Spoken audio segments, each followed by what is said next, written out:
अगर मैं आपसे पूछूं कि आप कौन हैं, तो आप क्या कहेंगे? मोस्ट लाइकली आप अपना नाम कहेंगे या अपना प्रोफेशन या ऐसा ही कुछ।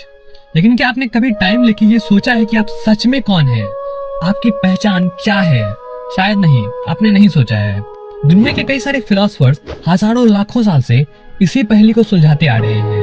मुझे शर्म आती है ये कहने में कि वैज्ञानिकों के पास भी अभी तक इसका कोई सफिशिएंट जवाब नहीं है, लेकिन मैं गर्व के साथ कह सकता हूँ कि हमारे ऋषियों के पास था एक ऐसी सच्चाई जिसका अगर आपको एहसास हो जाए तो आप अपने आप को एक असहाय विकसित वानर की तरह देखना छोड़ देंगे। इंसानी कमजोरियों से आप ऊपर उठ जाएंगे, दुनिया की किसी भी चीज को कंट्रोल कर पाएंगे एंड मोस्ट इम्पोर्टेंटली इस जीवन और मृत्यु के बंधन से आजाद हो जाएंगे। उस सच्चाई का नाम है ब्रह्म ज्ञान या वेदांत फिलॉसफी, जिसको हमारे ऋषियों ने हमारे लिए वेदों और उपनिषद में छोड़ रखा था, जिसके एहसास मात्र को पाने के लिए महात्मा बुद्ध ने सालों तक कठोर तपस्या की। उसी ब्रह्म ज्ञान को आज हम वर्ड्स ऑफ विजडम के इस एपिसोड में जानेंगे। लेकिन हाँ, जानना और एहसास करना दोनों अलग अलग चीजें हैं। जितना मुझे हो सकेगा मैं उतना आपको समझाऊंगा, और जहां मुझे दिक्कत आएगा मैं उपनिषद की मदद लूंगा। इनफैक्ट मैं आपको वो सारे तरीके बता दूंगा जिससे आप इस ब्रह्म ज्ञान का एहसास कर सकेंगे, जिसका तरीका भगवान विष्णु ने कूर्म पुराण में बताया था। लेकिन चाहे मैं आपको कितना भी बता दूं, जब तक आप इसे रियलाइज नहीं करते हैं तब तक सब व्यर्थ है। तो अब जब मैंने ये सब बोल दिया है तो चलिए शुरू करते हैं। कुछ समय पहले तक इंसान ये मानते थे कि वो एक शरीर मात्र है, आपकी बॉडी ही आपकी इंडिविजुअलिटी है, आपकी पहचान है। लेकिन आने वाले समय में जब मॉडर्न साइंस थोड़ा डेवलप हुआ तो हमें ये समझ में आया कि बॉडी को तो माइंड कमांड देता है। बॉडी तो महज आपकी एसेसरी है, सीपीयू तो आपका दिमाग है, ब्रेन ही आपकी पहचान है। लेकिन मुझे दुख है कि साइंस को अभी भी टाइम लगेगा ये जानने में कि आपकी इंडिविजुअलिटी माइंड नहीं है। माइंड तो बस एक सारथी है, यात्री तो आपकी आत्मा है। मैं समझाता हूँ किसी की पहचान क्या होती है। पहचान की एक सरल विशेषता ये है कि वो परमानेंट है, वो कभी बदलती नहीं। तो अगर उस विशेषता से शरीर को देखा जाए तो हम देखेंगे कि वो बस बदलती ही रहती है। शरीर परमानेंट नहीं है। इवन हर सेकंड अराउंड 10 लाख नई कोशिकाएं आपके शरीर में जन्म लेती है। तो हम कैसे कह सकते हैं कि ये शरीर ही हमारी पहचान है? सपोज कि अगर हम किसी का लंग्स ट्रांसप्लांट कर दें तो क्या अब भी वो इंसान वही रहेगा? लेट्स से हार्ट ट्रांसप्लांट कर देते हैं, लेट्स से पूरी बॉडी का ट्रांसप्लांट कर देते हैं, तो क्या अब भी वो इंसान वही रहेगा? कुछ लोग कहेंगे हाँ, ब्रेन तो वही है ना? तो ये तो क्लियर है कि शरीर आपकी पहचान नहीं है, क्योंकि ना तो वो स्थायी है ना ही वो स्थिर है। हर पल हमारा शरीर बदलता रहता है। तो ये क्लियर है कि दिमाग ही हमारी पहचान होगी। वेल, दिमाग तो और भी तेजी से बदलता है। इनफैक्ट हर सेकंड अराउंड 4000 नए न्यूरॉन्स ग्रो होते हैं हमारे दिमाग में। कहने का मतलब बस इस वीडियो को देखने के बाद ही आप वो इंसान नहीं रहेंगे जो आप इसे देखने के पहले थे, फिजिकली ना मेंटली। इसे आप ऐसे भी समझ सकते हैं कि एक बच्चे का दिमाग बड़े के दिमाग से सिमिलर नहीं होता है। फॉर एग्जाम्पल, इन दो इंसानों को कंपेयर करिए, क्या इन दोनों का थॉट प्रोसेस सिमिलर है? नहीं। वेल, ये दोनों सेम ही इंसान है, बस उम्र का अंतर है। तो हम ये कैसे कह सकते हैं कि इंसान की पहचान उसका दिमाग है, कि हम बस हमारा दिमाग है और कुछ नहीं? इन रियलिटी हम एक प्योर परमानेंट आत्मा है जो दिमाग को कमांड देता है, जो कभी बदलता नहीं, हमेशा परफेक्ट रहता है, बस शरीर बदलता है। मैं चाहता हूँ कि अभी आप अपनी एक उंगली हिलाएं। तो ये किसने किया?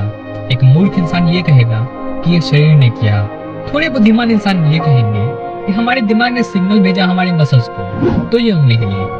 लेकिन अगर आप गहराई में झांके तो आपको दिखेगा कि आत्मा ने कमांड दिया ब्रेन को, तो उसने इंपल्स भेजा मसल्स को। हिंदू ग्रंथों में ऐसा कहा गया है कि हमारा शरीर एक रथ मात्र है, हमारी इंद्रियां मतलब सेंस ऑर्गन्स घोड़े हैं, दिमाग के हाथ में उसका लगाम है।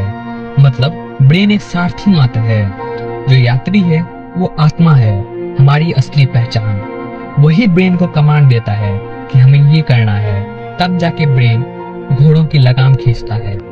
ये जो मैं कह रहा हूँ वो जानना जरूरी है, इनफैक्ट बहुत जरूरी है कि आप ये समझें कि आप असलियत में कौन हैं। इसलिए मैं इसे और अच्छे से समझाता हूँ। ऐसे समझिए कि ये यूनिवर्स एक इनफाइनाइट समुद्र है, ऐसा महासागर जिसका कोई शुरुआत नहीं ना कोई अंत है।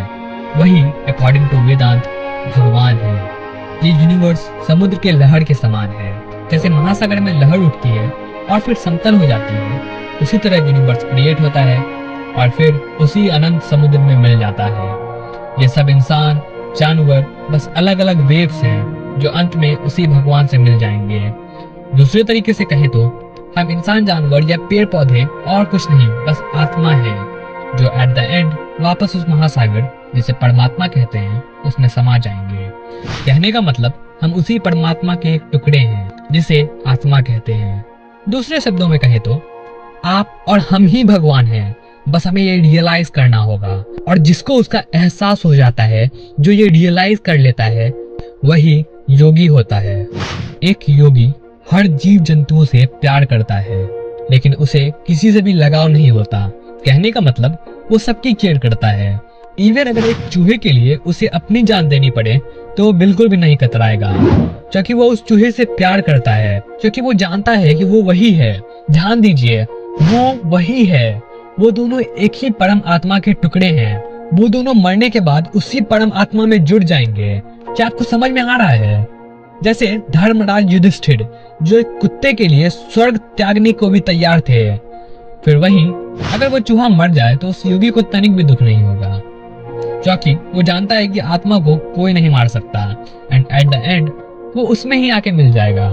इसलिए आप देखेंगे कि एक योगी किसी भी लड़की या लड़कों से अट्रैक्ट नहीं होते हैं, क्योंकि भला कौन इंसान अपनी उंगली से अट्रैक्ट होता है।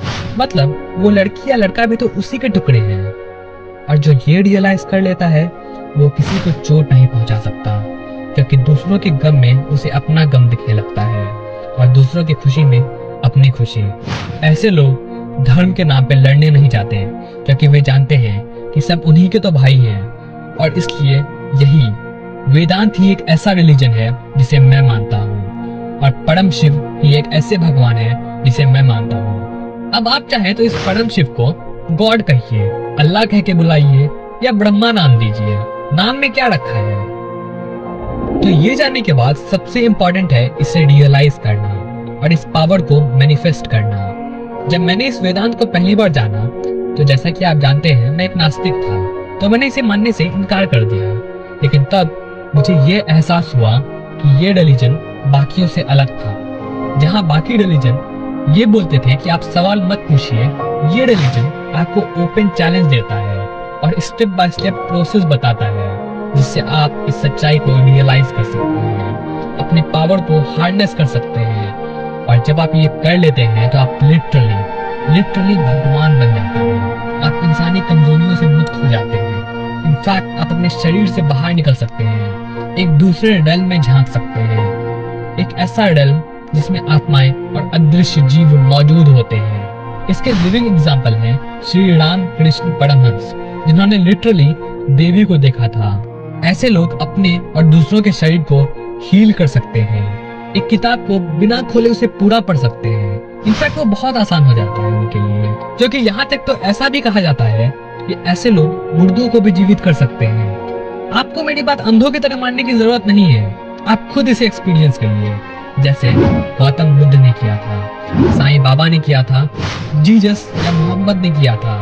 इस एक्सपीरियंस का नाम है सुपर कॉन्शियसनेस, या जैसा हमारे ग्रंथ कहते हैं समाधि।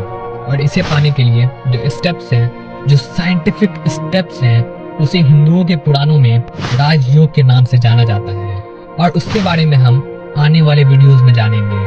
तो अगर आपको ये वीडियो अच्छा लगा तो मैं चाहता हूँ कि आप अपने आप को ये याद दिलाते रहिए कि आप कौन हैं। आप महाशिव या परमेश्वर के एक सूक्ष्म कण हैं, और हर जीव आपके ही टुकड़े हैं। इसलिए आप सबसे वैसे ही प्यार करिए जैसे आप अपने आप से करते हैं, जैसे आपके माँ बाप आपसे करते हैं। और मैं आपको विश्वास दिला के कहता हूँ कि दुनिया आपके लिए स्वर्ग बन जाएगी।